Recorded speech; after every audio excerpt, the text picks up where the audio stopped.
Good morning, madlang people. Madlang people, gita. Ito, ginagawa po ng aming technician yung washing namin at sira. Siyangkol. May bayad eh. Ang bayad daw nito isang case lang na beer, 6 na asahe. Ayan po. Dalawa. Marami dito, sayang na ano. Anong sira, sir? Anong sira, sir?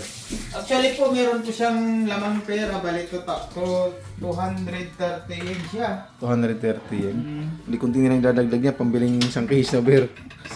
Isang whiskey. Tama na. Ayan, mama. Si Uncle po yan. Ay, papa-upload ko to call sa sa asawa ko, call. Ha?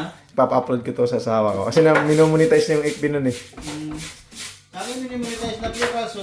Dapat araw-araw ka na nag-upload ng ng reels, video, tsaka picture. Ganun sa asawa ko eh.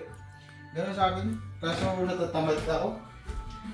Tsagain mo raw kasi talaga yon. Sabi ng asawa ko. Minsan may nagsisend na sa kanya ng star. Star nga pa. Pag magtagalan, mapwede mo naman. Isa kanya minomonetize pa siya. Pero may nagsisend na sa kanya ng star. Pagka nga yun eh. Pagka na-monetize na, hinto na ako rito ko, uwi na ako. Bakit? Ang gumalag na lang kami pamilya, Col. Ano po mga nakita niyo dyan, sir?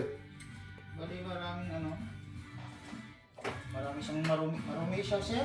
Marumi? Oo, maraming dumi. Siguro ito yung napapahina ng ikot. Ay, amoy sunog kasi yan, sir, nung nakaraan, sir. Kaya pagka-dryer na nag-amoy sunog. Sabi naman ni Kulotske, sira na daw yung dryer niyan, overheat daw. Hindi, yun talagang pangit pag magkasama ang dryer tsaka washing, Kasi isa lang daw ang niyan eh. Parang makina daw, parang isa lang daw. Hindi mo nakuha yung 1 piso dyan.